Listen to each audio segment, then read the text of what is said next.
मदारिस registration bill Askari अपने ज़ाती मफादात के लिए, अपनी सियासत के हुसूल के लिए मदारिस का इस्तेमाल करना, ये सदाएं तो आप सोशल मीडिया पर, इलेक्ट्रॉनिक मीडिया पर कई दिनों से मुस्तकिल सुन रहे होंगे। सोशल मीडिया के ऊपर मजहबी नौजवानों ने इस चीज़ को इतना बड़ा इशू बनाया कि जो तनकीद, जो सख्त जुमले बड़ों की जानिब से आए थे, उससे बड़ा चढ़ाकर कहीं आगे ले जाया गया।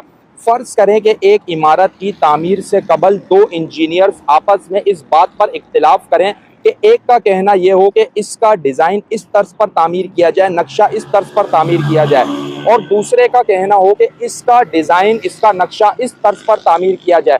अगरचे एक इंजीनियर दूर अंदेश हो और ज़्यादा तजुर्बेकार हो, लेकिन इख्तिलाफ बढ़ने की वजह से वहाँ पर मौजूद लोग इसको भरपूर हवा दें, तो सोचें कि इसका नतीजा क्या निकलेगा। आज मदारिस रजिस्ट्रेशन बिल को लेकर भी कुछ इसी अंदाज में माहौल बना दिया गया है। आपको बताता चलूं, मदारिस रजिस्ट्रेशन बिल जब एतराज़ लगाकर सदर की जानिब से वापस किया गया, उसके बाद ये इशू विफाकुल मदारिस का और हुकूमत का था, लेकिन इसके अंदर इस अंदाज में कूदा गया कि अर्जेंटली फुर्तियों के साथ प्रेस कॉन्फ्रेंसिस की गई, टॉक शोज किए गए और टीवी चैनल्स के नुमाइंदगान को जमा कर कर प्रेस कॉन्फ्रेंसिस रिकॉर्ड कराई गई, और इतनी फुर्तियों के साथ ये सब काम किया गया विफाकुल मदारिस के खिलाफ के इस काम को देखकर मुझे बहुत सारे सवालात के जवाबात जो तवील अरसे से नहीं मिल रहे थे, मिलना शुरू हो गए। आपको हैरत होगी कि ऐसे कौन से सवालात के जवाब इसे मिल गए। जी हाँ, मैं आपको बताने लगा हूँ।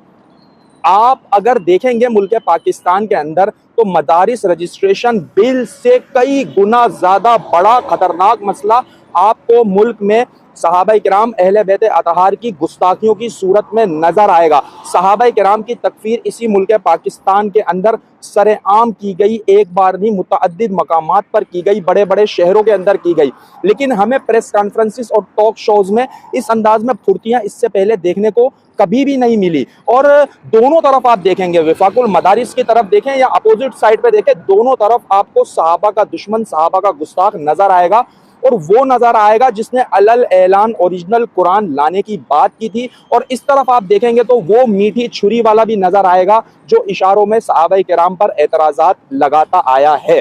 अब यहाँ पर बात कर लेते हैं कि इन सहाबा दुश्मनों को बिठाने के पीछे जो बात की जाती है, दो बड़ी बातें पेश की जाती हैं। नंबर एक, हिकमत बसीरत के तहत इन्हें बिठाया जाता है, और नंबर दो, इत्तेहादे उम्मत के नाम पर इन्हें अपनी सफ़ों में शामिल किया जाता है। अब यहाँ पर मैं सवाल करने लगा हूँ कि आपस में इस अंदाज में प्रेस कॉन्फ्रेंसिस, टॉक शो, सख्त जुमले, जलसों में सख्त जुमले दिखाए जा रहे हैं, माजरत के साथ, बड़े अदब के साथ, हिकमत बसीरत कहाँ चली गई?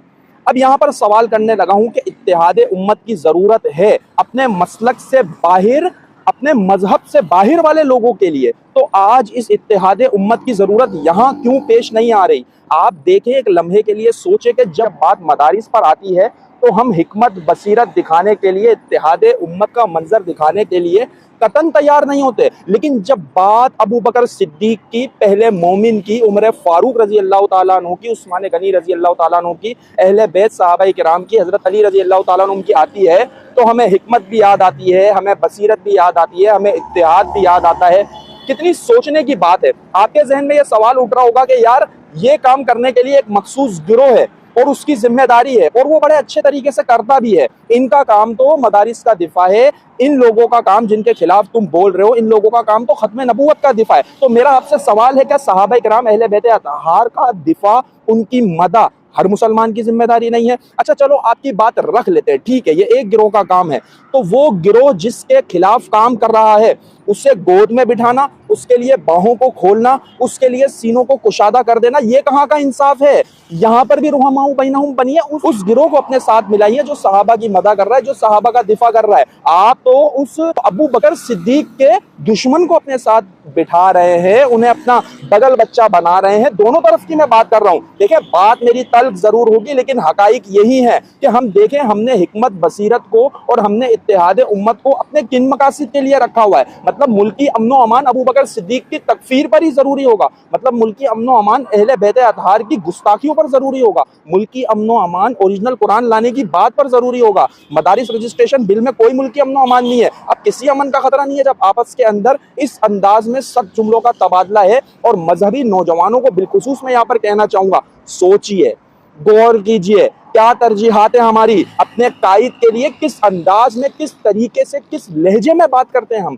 मतलब अब आपको ये अस्करी अस्करी की सदाएं लगाते हुए, जाती मफादात की सदाएं लगाते हुए आपको कोई यार महसूस नहीं हो रही ना। इसी तरीके से उठा करे जब मुल्क में सहाबा इकराम की गुस्ताखियां हो, उनका दिफा करना आप पर जरूरी है।